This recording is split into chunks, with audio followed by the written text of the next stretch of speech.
Okay, in this video I'm going to show you how to make a DeRoller. A DeRoller unrolls or uncurls your Giclee prints when the paper comes off of a roll. It's a pretty simple concept. I know that these are sold, but we've been making these for years. And what we make them out of is a 3-inch piece of PVC pipe and a styrene replacement. Now what we're using here is a product called Ecotrans, and we buy this from Sonoma Graphics. They may have another kind of thing that replaces this, but we're currently using Ecotrans. What this is a translucent styrene product, and it's used for signage. Oftentimes you'll see this in airports and things with a backlight behind it. Used for signage.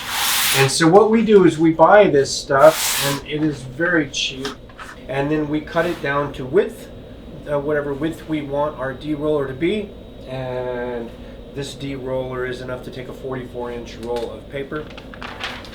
And it's very, very simple. What we do is we take this styrene or Ecotrans and we roll it around the 3-inch PVC pipe, and with duct tape we will tape it to the pipe and then continue a little bit like this. I'm not going to actually show you how to make one. I'd have to redo it. And once it's fully around the pipe, then we tape it again with, well, we've got Gorilla Tape here, but duct tape right in the little crease right here. And what you end up with is your DeRoller. You can see that we've also taped up the edges with painter's tape. It makes for a nicer edge. All in all, you can make one of these things in an hour or so, and probably a cost of about $50. Now, we always put butcher paper, packing paper, both on this and in between the print, and the reason that we do that is so that you don't get ink on the styrene or Ecotrans itself. Now I'm going to show you how we do this. Let's take a print right here. Now you have to keep in mind that some papers are easier to de-roll than others, and I'll explain that right now. But what we do is we take, this actually doesn't have a whole lot of curl to it. This is the Moab in Trial Bright White.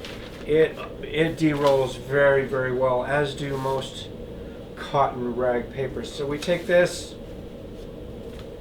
and with the print face up, and we roll it like this, and then we unroll it, and what you end up with is a flat print, because cotton rag finds its flat point, or its finds its flat point very, very easily. Now when you're working with papers that have fiber cellulose papers that have tree or wood pulp in them, they're going to be a little bit more difficult to de-roll. You might do this and then they don't seem to want to lay flat, and oftentimes what we'll do with those is we'll loosely roll them like this. And then we've got a couple of these bricks with cloth on them. I'll lay one like this and one on the other side, so this doesn't move a boat. And we'll just let it sit here for about 5 minutes. And then when we're done, take this and unroll it. The other thing to be aware of is papers like Hahnemal Torsion and Hahnemal Museum Etching, Hahnemal German Etching. Now I'm not singling out Hahnemal here as a bad paper. These are all good papers.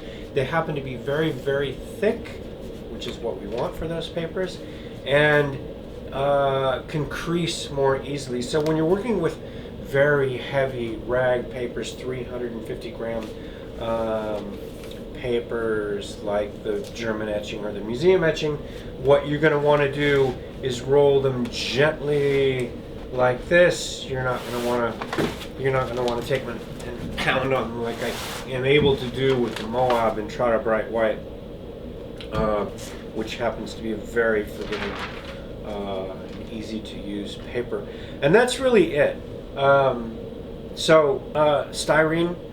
I get these from Sonoma Graphics, but that's how we make these. It's very simple, $50 cost. We probably replace these. We use them all day long, every day, and I would say we replace this about every 6 months or so. Eventually, you'll get a little bit of cracking in here, which is to be expected, especially from the Ecotrans, which is meant to dissolve in landfills within 9 months. The regular stuff, there you can see we're getting a little bit of crack right there. And of course, this paper in between the print and the DeRoller helps that. So you can see this one's probably about the end of its life. We've had this for at least 6 months now, and we always keep a couple of sheets of this in our storage so we can easily and readily make another one. There you go. That's it. That is how you make and use a DeRoller to flatten your Giclee prints that have come off of rolls.